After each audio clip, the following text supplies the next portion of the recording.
Good morning, everyone. We're going to start in about 3 minutes, so if you could get your coffee and your snack and make your way to a chair, we're going to start in about 3 minutes.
Good morning, everyone. If I could ask you please to take your seats.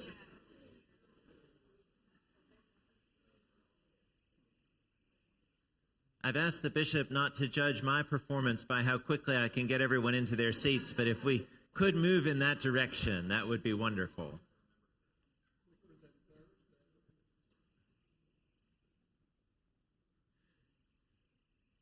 Good morning.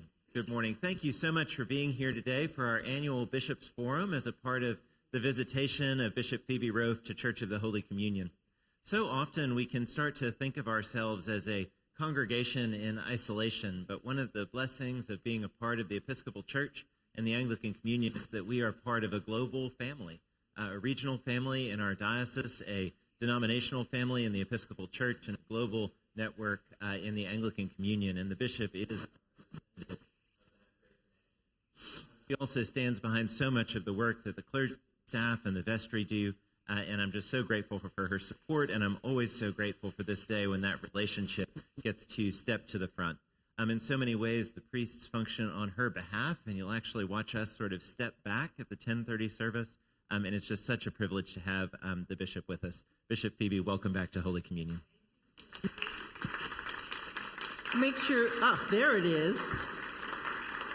Can everybody hear me? All right, very good. It is always wonderful to be here at Holy Communion. This is now my shortest commute on Sunday mornings. I'm not even 5 minutes from here, so, and sometimes when you're closer, you think you have more time, so I get up and I'm doing things, and I was like, wait, get up, get out of the house this morning. I'd like to give you a few updates about things happening at the diocesan level, at the denominational level, and I always like to leave an opportunity for questions or comments, any feedback that you want to give me. So I'll start by saying that I am just returning to Memphis after a special called meeting of the House of Bishops in Charlotte, North Carolina this past week. It was the first time that we had been physically present with our presiding bishop in over a year. In case you have not been following the news, he has had a series of significant health issues that have prevented him from fully living into his role. And we met virtually as a house last September because he would have been undergoing surgery during the meeting. And then we realized we had to meet in person for our spring meeting this year. and he was not able to be with us because he was getting a pacemaker put in. So it was good to be with him. He's lost some weight. I would say he's probably 90% back. His energy level isn't quite as high as it normally is, but it was good to be with him. And we were there because we have a really important election this summer, which is the election of our next presiding bishop. So diocesan bishops, such as myself, can serve until the age of 72. That is the mandatory retirement from full-time service as a clergy person, unless you get special dispensation from your bishop. But most priests go ahead and retire from full-time work at 72. Now, of course, we can continue to do things on a part-time basis. The exception is that the presiding bishop is elected for a 9-year term. So it's hard to believe that Michael Curry has been our presiding bishop for 8.5 years. I think he has done an outstanding job.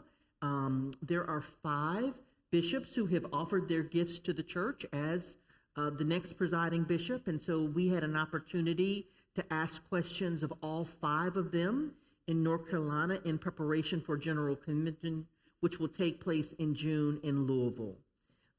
So that was a good meeting, a good time to be together. They have different gifts and skills, I would say. The 5 of them are quite different. And so it'll just be a matter of the bishops trying to discern what skills do we think we need over the next 9 years, to the extent that we can even anticipate, right, what the church may need, and then electing that person. As I think about the 3 presiding bishops that I have worked with, Frank Griswold, Catherine Jeffert Shorey, and now Michael Curry, they were all quite different. I think they really had what was necessary for the time period in which they served. And my prayer is that our next presiding bishop will as well. And I want to give thanks for Sean and Scott and Rob and Daniel and Dee Dee for offering their gifts to the church in that way.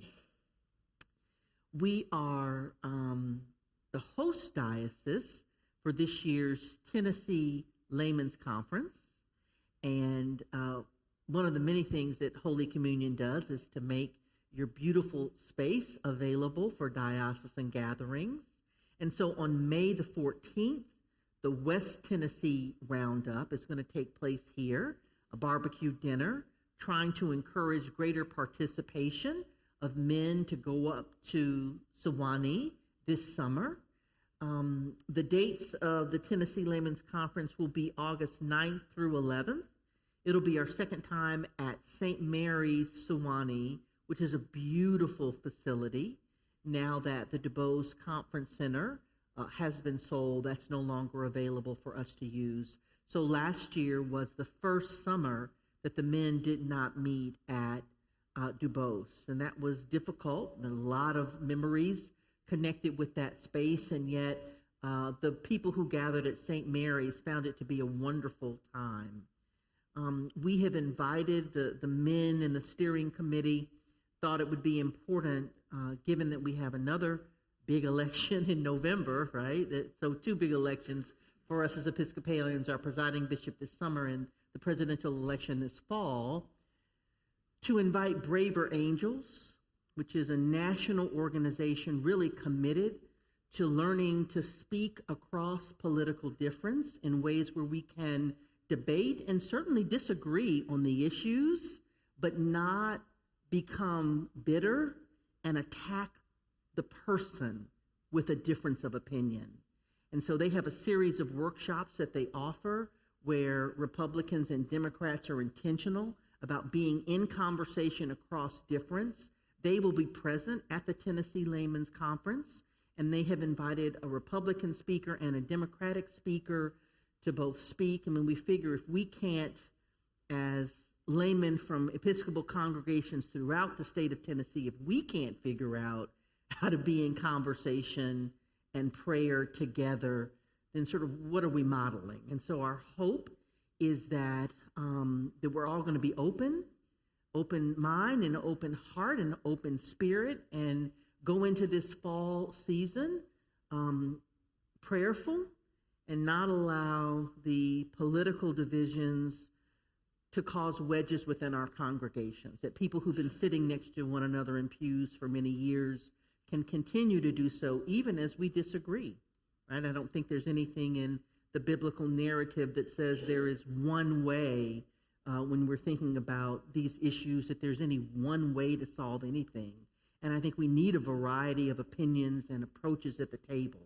So we are going to be intentional about trying to speak across difference this summer.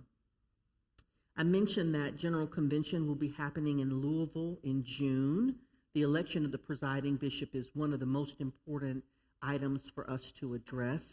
There are lots of things that are bubbling to the surface, including issues around the prayer book, issues around clergy discipline, in particular the ways in which bishops are disciplined. So I think it is going to be a time of conversation about some tough stuff. And, you know, we've had a 2-year triennium because of COVID. We didn't meet in 2021 as we had originally scheduled. So we have had to sort of cram together things in a 2-year period instead of the normal 3 years that we have. So I think it will be good for us to get back on our triennium schedule. And then, of course, the next General Convention will happen in the summer of 2027 in Phoenix. And I'm thinking, that's going to be hot. And maybe they got good hotel rates, but we will be in Phoenix in the summer of 2027. At the diocesan level, I want to thank, if any of you have given to the Bishop's Missionary Appeal, we certainly have seen a great outpouring of support. This year's appeal is dedicated to help support seminarians and curates. We now have 5 individuals in the process. 3 are currently in the low residency program at Sewanee, preparing for the bivocational priesthood, which means they will be working a job full-time and serving a church on Sundays. So their salary and benefits will come from their secular vocation. There is 1 person preparing for the traditional priesthood, so along the model of Jonathan or Sandy or Sarah, where their full-time job will hopefully be for a church, and they'll be starting seminary this fall. The 5th person, God willing, will be starting the low residency program at Sewanee in January, and there are also several other individuals who have expressed interest in starting the process. So it is good to know that people are hearing God's call and presenting themselves to serve the church in that way. And so we do provide financial assistance. So you all have been very generous, and I appreciate that. I have been without a canon to the ordinary since December. Canon Sharon Alexander is going back home to Texas, and so for 4 months, I've been doing 2 jobs. In addition to being on the nominating committee for our presiding bishop, that's one of the things that I do at the denominational level. So it's been a pretty busy 4 months for me, but I'm happy to report that I have extended an offer, and that announcement should be coming out this week. And so we have a new canon coming. I hope that you all will be excited and welcome this individual to our diocese. They are coming to us from outside of the diocese. I'm certainly very excited about partnering in ministry with them. So we are getting ready for General Convention, getting ready to welcome a new canon as the host diocese for the Tennessee Laymen's Conference, getting ready for that in August, preparing for Diocesan Convention, which will be at Holy Apostles in November. So lots of good stuff keeping us busy and occupied. So I think with that, I would love to have some time for questions or conversation about anything that the mic.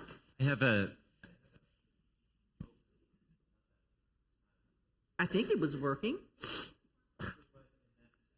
Oh, okay. Okay.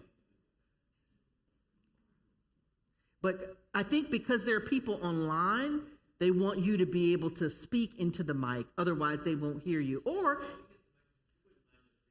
I can, yes. I can speak very loud. Thanks for being with us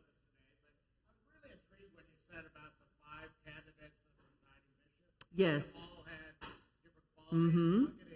What's the breadth of those? Got it. So the question is, what is the breadth of the qualities of the persons in the race for presiding bishop? I think a couple of them have significant experience with understanding adaptive change and transforming their own diocesan system. And some people think that at the denominational level, that's what's called for. So they have quite an understanding of our denominational constitution and canons. One of them in particular could really be a canon law expert. I think a couple of them are more what I would say, and they're all deeply faithful, but more contemplative and prayerful. They would not know the canons as well. They would rely on others to help them do that part of the job, but they would bring a very prayerful, almost introspective demeanor to the work. So that's what I mean when I say they bring different gifts. They're not all canonical experts. And the question is, what do we need? Do we need someone who actually knows the canons backwards and forward? Do we need another sort of forward-facing evangelist that Michael Curry has been? And I think that'll be the question. Yes. We've got a question here, Sandy. He's going to bring you the mic. So, with all that's going on in Gaza, what is the diocese doing to aid the Diocese of Jerusalem? Right. So the diocese, when you say the diocese, I think you mean the Diocese of West Tennessee, right? Yes. So we have taken our lead from the Archbishop. There is an Anglican Archbishop there. And back in October, shortly after this most recent version of a very long-standing conflict in that part of the world, several thousand years actually, he asked that Christians worldwide have a day of prayer, and that happened. It was actually hosted at Holy Trinity, and we announced that, and at the time, so this would have been October of 23, we included a link in the diocesan email that goes out every Wednesday with a link to be able to give a donation to the American Friends of the Episcopal Church in Jerusalem, which directly supports hospitals and schools and other things in that area. But your point is well taken. We have not sort of shared that link in a number of months, and it probably is time for us to do that. I have not personally made a statement. I feel like it's a very complicated situation, and I'm trusting the Archbishop who's there on the ground to kind of know what's what, and I'm following his lead, and I do read his blogs, but you raise a good point. We haven't shared that in our social media platform in a number of months. Yes, 2 questions. What we got?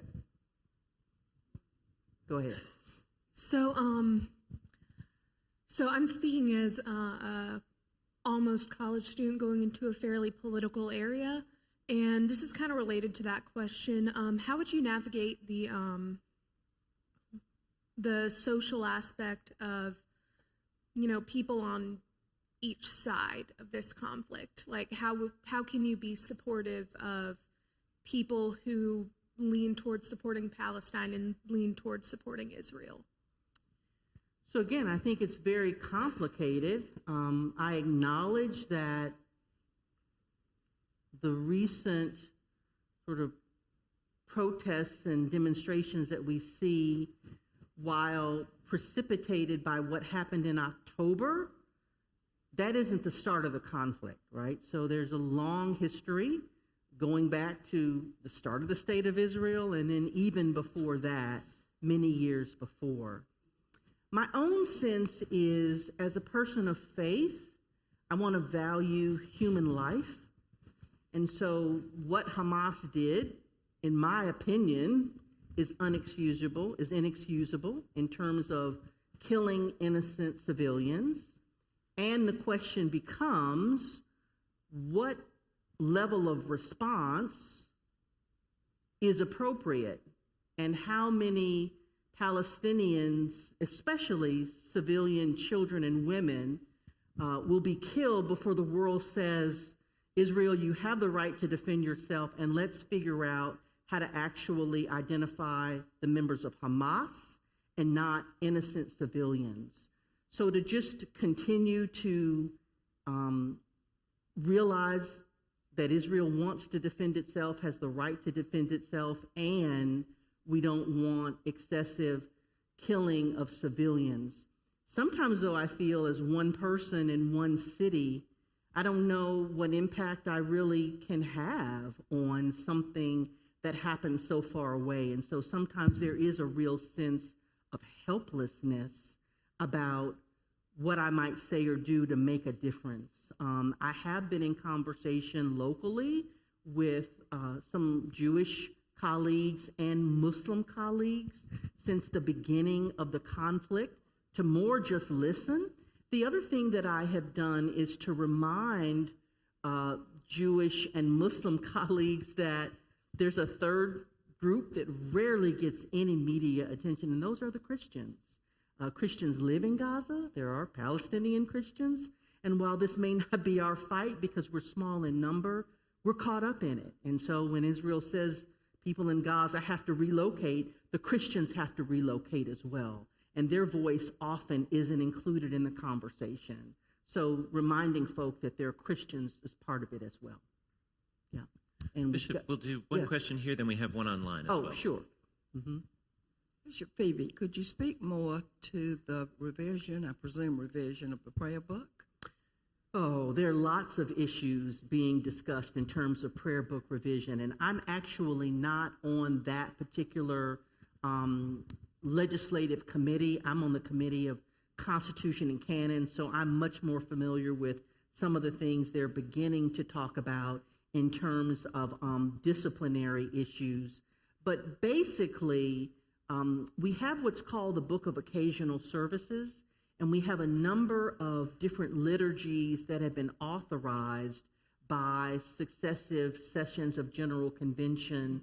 And one big question is, do we print a new prayer book? We've been using our prayer book since 1979 to include all of that, which would require every Episcopal congregation in the United States to buy all new prayer books, or do we have, which is what we're currently doing, liturgies that you can find via PDF? The major things that the current sort of alternative or extra liturgies would do, they have more gender neutral language for God. While Jesus taught the Our Father for persons who have very difficult and challenging and complex relationships with their human father, it can be hard for them to say Our Father. So there are references to God as parent and as mother. And the other big thing is now that the denomination has authorized weddings between persons of the same gender. Currently, what's in the 79 prayer book says that marriage is between one man and one woman. There are liturgies that say between two persons and spouse instead of husband and wife, but those aren't in the book. So one of the big questions is, given all the technology available, are we going to require that everybody get a brand new prayer book? And they've received feedback that for a lot of churches, that cost would be prohibitive. Bishop, online question. Our online question was exactly the same as the question that was just asked on the floor. Wonderful. And so I think I saw Kenny's hand. And then Did you have a question? And then you've got, after him, you've got her. Yes. Kenny, then Susan. Yes. Hello, Bishop. Hi. Mickey and I have a junior in high school, also headed off to college, hopefully next year. Mm-hmm. So I personally moved by and encouraged by the young lady who asked for social and guidance in the context of what's going on. And I think might be counterintuitive, but it was either either Columbia or Yale, the two most pronounced protests, at least in the beginning, that's now spread to other college campuses. I think there was a good example of at least a guiding principle in young people entering college in this environment. And it was that of the 47 people arrested, I don't remember if it was Columbia or Yale, 10 or 12 were Jewish students. The point there is not that we would advocate our child or you being arrested, but they, in NPR's interview with some of those kids, young adults, their point was this encampment, this protest is not against Israel or against Palestinians, it's against atrocity. And they were unified in that. And I think that was your point, whether it's us sitting here so far away geographically as one individual or students that are entering colleges where it's a more pronounced comment. And that as you search for social institutions or groups, I think those are not just the vestiges of safety that we all want for our children going away for college, but maybe the most important vestiges of hope, where the real problem is identified not as one group of people, Jewish, Muslim, Christian, but of the atrocity. And I think what these kids are saying is the atrocities of October 7th, 2023 do not warrant the atrocities that are occurring now to civilians. And it's encouraging that at least on a couple of campuses that children of faith that represent both groups sides, are joining together. So I started college in the early 1980s, and at the time, there were many college campuses that had encampments to encourage their respective boards of trustees to divest from South Africa.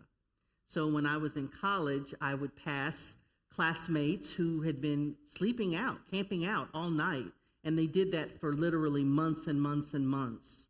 I don't remember the same amount of language in terms of the extremes on either side, saying either, the state of Israel should not exist or, all Palestinians should die. Like, I didn't hear that, but this isn't the first time in terms of college students wanting to say, we identify a problem, let's try to find a way so that our voices are being heard at the table. Yeah. So she's got the mic. And then Jillian. Okay. Well, and I go back even further than that. At Memphis State, I was involved in anti-Vietnam War. But so it's been going on forever. But I'm more interested right now in knowing if our state and local leaders have reached out to religious leaders like you to address all of the state and local problems that we have, particularly Paul Young in his new mayoral administration. Yeah. So no, I think the last time that I'm aware, and Sandy is very involved at the ecumenical level with different clergy associations, so he may be involved and connected in other ways. But the last time that I can recall a real push to get lots of faith leaders in the same room came in the aftermath of Elijah Fletcher's abduction and murder.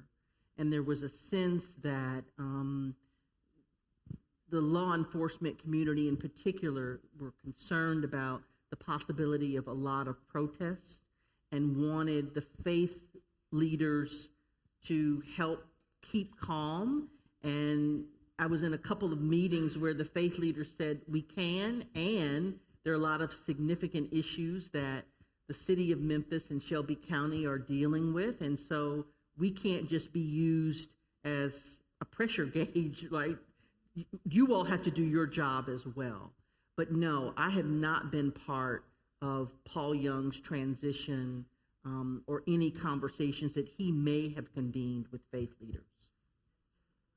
Yeah, Jillian.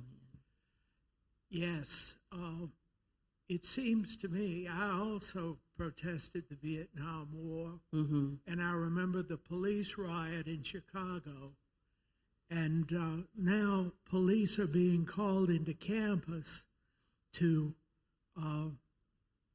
arrest students who are not being violent, and the police are creating the violence.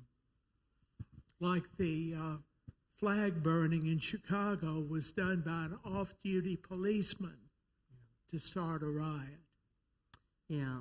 like I say, I mean, it's complicated. I have heard some reports that say, and again, you've got voices on both extremes. At what point does free speech become dangerous? So if you're just protesting over the atrocities, as you said, of innocent human life, that's one thing. But if you're actually saying all Jewish people should die or all Muslim people should die, I think that's the point at which, at least as I've read, some college campuses have felt like that sort of speech crossed the line. And then if you're actually blocking access to buildings and or parts of campus, I think that's another example of when law enforcement was brought in. Yeah. Bishop, I'm going to invite those who are either being confirmed or sponsoring people being confirmed to move on to the youth suite, where we will join you shortly. And then maybe one or two more questions here, and then I'll move with the bishop. Good morning. How are you? I'm well. A lot of us in this room had the opportunity to preview the Philadelphia 11. Yes. What a powerful documentary, and what a story.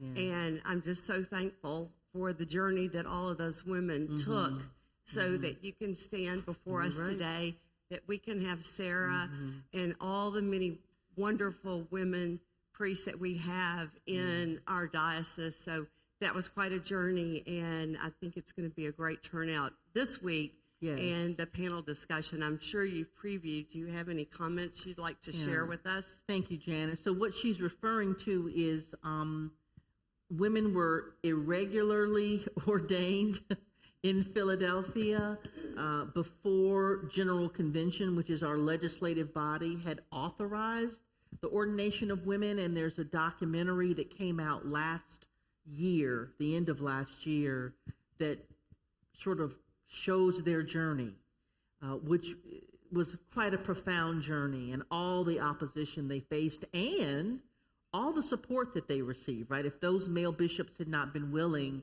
to lay hands on those heads, the women never would have been ordained, and the men themselves paid a price. So we had a showing this past week here at Buckman, and on Thursday evening at 6, there'll be a second showing at the Malco Paradiso, and we have a number of female faith leaders, including Catherine Kimmel, the female pastor of First Baptist on East Parkway. We have Roz Nichols, who's very involved with Micah and MIFA. We have a female rabbi from in town, and we have the Reverend Sonia Walker as our moderator, and then we have our own Ann Carriere as the first female priest ordained out of the Diocese of West Tennessee. And those women will be sharing a little bit about their journey to ordination immediately following the film this Thursday. Mimsy is questionable. She said she will see how she feels when she gets up on Thursday, if she feels up to it. Yeah. Yeah.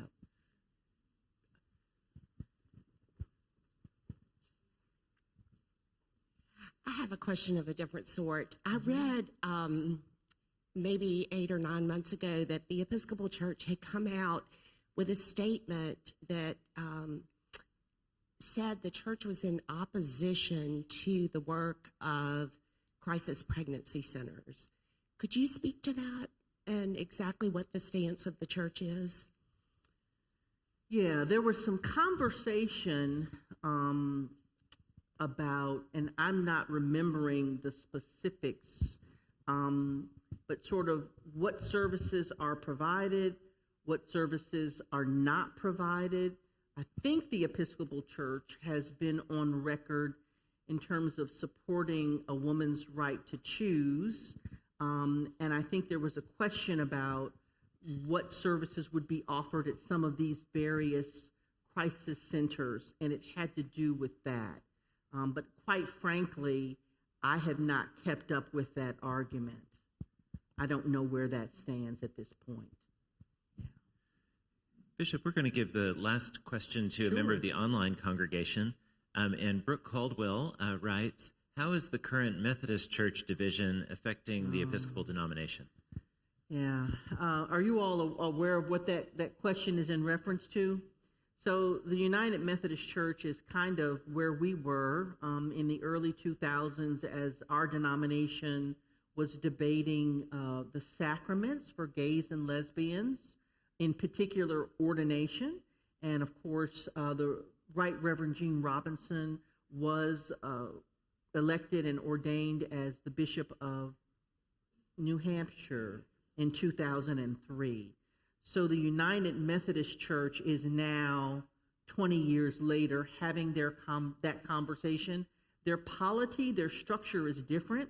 So my understanding, and I don't know a lot of the details, but that individual congregations can leave over that issue, and they would then be asked to pay, it might be 5 years of pension assessments, and they are then part of some global Methodist denomination or configuration.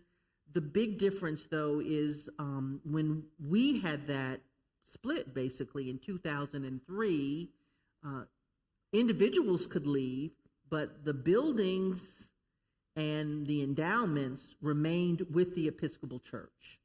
So that if, in fact, a person was morally opposed to that issue, they could go, but the diocese is the primary unit within the Episcopal denomination. So all of the assets and resources of the congregations in the diocese are ultimately owned by the Diocese of West Tennessee. Everything from Calvary's beautiful buildings and endowments to Holy Communion to Emmanuel LaGrange, the mother church of the diocese, and that argument has gone up to the United States Supreme Court several times, and the Supreme Court has ruled that the diocese owns it. So they have a different system, which is leading to some different outcomes. And yes, I will say that over the past 6 months, I have confirmed a number of former United Methodist parishioners who have just been saddened, I think as we were when we were going through all of that, by this dispute, and have decided that they can no longer stay.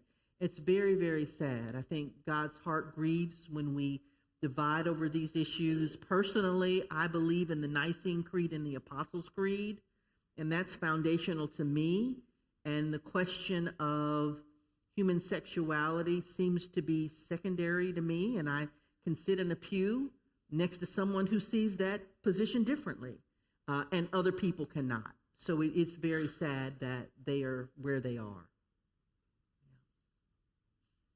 Well, thank you. I very much appreciate the opportunity to be in conversation, and there are lots of really significant issues facing the world, and it's just good to hear that the members of Holy Communion are engaged and connected and wanting to be a conversation about what it looks like moving forward. So thank you.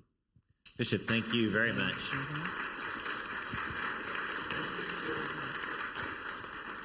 Holy Communion is a community of teachers and learners, a place where we disagree and do so respectfully with one another. And I'm just so glad that this forum was able to be a part of that. And thank you so much for being with us and being a part of that ongoing conversation.